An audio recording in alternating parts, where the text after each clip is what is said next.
ایک بات میں جانتا ہوں کہ ایک مرد قلندر نے یہ دعا کی تھی کہ یا اللہ، جن لوگوں نے بھی تحریک لبیک کے کارکنوں پر ظلم کیا ہے اور جن لوگوں نے بھی دین کا راستہ روکنے کے لیے تحریک لبیک پاکستان پر پابندیاں لگائی ہیں، ان کو رسوا کرنا۔ اس کے بعد بیرسٹر صاحب نے کہا کہ فواد چودھری صاحب، پھر آپ نے دیکھا کہ آپ کے ساتھ کیا ہوا۔ جس پولیس کو آپ تحریک لبیک کے خلاف استعمال کیا کرتے تھے، وہی پولیس آپ کے پیچھے آئی اور آپ پولیس کو دیکھ کر بھاگ گئے۔ یعنی کہ ناظرین کرام، بیرسٹر عثمان خضر مانگڑ صاحب نے فواد چودھری صاحب کو آئینہ دکھایا اور اس کے بعد فواد چودھری صاحب نے بیرسٹر صاحب کو بلاک کر دیا تھا۔ پھر ناظرین کرام، جب بلوچستان میں وہ واقعہ پیش آیا جہاں پر 23 پاکستانی کو شہید کیا گیا، تو اس کے بعد بھی فواد چودھری صاحب نے ایک ٹویٹ کیا اور اس میں فرما رہے تھے کہ تحریک لبیک سمیت بہت سی انتہا پسند جماعتیں پنجاب کے کلچر کو تباہ کر رہی ہیں۔ جس کے بعد تحریک لبیک کے کارکنوں نے فواد چودھری صاحب کو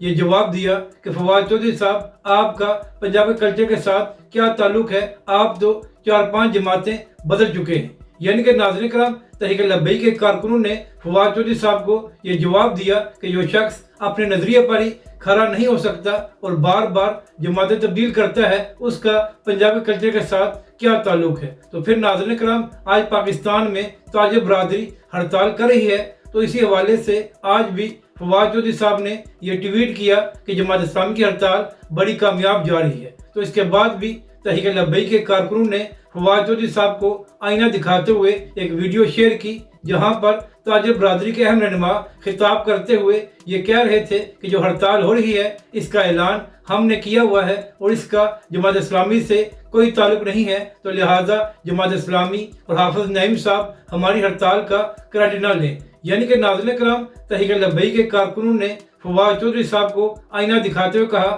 کہ فواد چودھری صاحب، آپ بلا وجہ جماعت اسلامی کو کریڈٹ دے رہے ہیں، یہ ہڑتال تو تاجر برادری نے کی ہوئی ہے۔ اس کے بعد ناظرین کرام، جو تحریک لبیک کے کارکنوں نے ویڈیو شیئر کی، اس میں تاجر رہنما یہ بھی کہہ رہے تھے کہ جماعت اسلامی نے اعلان کیا ہوا تھا کہ وہ ڈی چوک میں دھرنا دیں گے، لیکن اس کے بعد جماعت اسلامی نے مری روڈ پر دھرنا دیا، جبکہ دوسری جانب تحریک لبیک پاکستان نے سپریم کورٹ کے باہر پروٹیسٹ کیا اور ایک ہی دن میں وہ فیصلہ تبدیل ہو گیا۔ یعنی کہ ناظرین کرام، تحریک لبیک کے کارکنوں نے یہ ویڈیو شیئر کر کے فواد چودھری صاحب کو یہ آئینہ دکھایا کہ تاجر برادری بھی تحریک لبیک پاکستان کے پروٹیسٹ کو قدر کی نگاہ سے دیکھتی ہے اور کہتی ہے کہ تحریک لبیک پاکستان نے جس طرح پروٹیسٹ کیا ہے یا جس طرح تحریک لبیک پاکستان دھرنا دیتی ہے، اسی طرح ہی دھرنا دینا چاہیے۔ اب بات کرتے ہیں مفتی منیب الرحمان صاحب کی۔ تو ناظرین کرام، پاکستان میں پچھلے کئی مہینوں سے فائر وال کے حوالے سے بات ہو رہی تھی،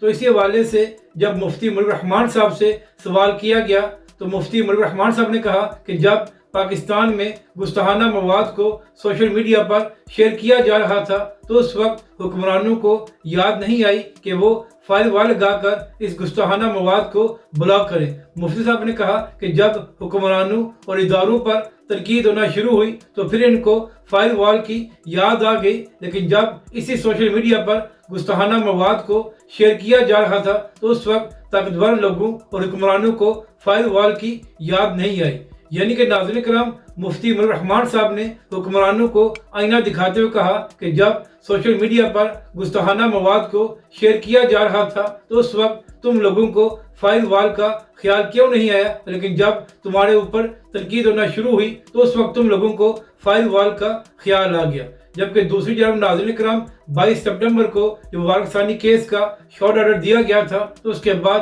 ابھی تک تفصیلی فیصلہ سامنے نہیں آیا، جس کے بعد تحریک لبیک پاکستان، حافظ سعد رضوی اور دیگر علماء کرام تفصیلی فیصلے کا انتظار کر رہے ہیں کہ جب سپریم کورٹ کا تفصیلی فیصلہ سامنے آئے گا تو اس کے بعد ہی یہ معلوم ہوگا کہ چیف جسٹس صاحب نے پہلے 2 فیصلوں سے کیا کیا حذف کیا ہے اور کیا آنے والے نئے فیصلے میں بھی کوئی متنازع باتیں ہیں یا نہیں۔ یہی وجہ ہے کہ حافظ سعد رضوی اور مفتی حنیف قریشی صاحب نے بھی اپنے بیان میں یہ کہا تھا کہ جب تک تفصیلی فیصلہ سامنے نہیں آتا تو ہم اپنا رد عمل نہیں دے سکتے۔ جبکہ دوسری جانب مفتی منیب الرحمان صاحب نے بھی اپنے بیان میں یہ کہا تھا کہ ہمیں امید ہے کہ جب تفصیلی فیصلہ آئے گا تو اس سے تمام متنازع باتوں کو حذف کر دیا جائے گا اور چیف جسٹس صاحب اپنے وعدے پر قائم رہیں گے۔ تو ناظرین کرام، اب دیکھنا یہ ہے کہ کب تک مبارک ثانی کیس کا تفصیلی فیصلہ سامنے آتا ہے۔ اگر آپ کو یہ ویڈیو اچھی لگے تو اسے لائک اور شیئر ضرور کریں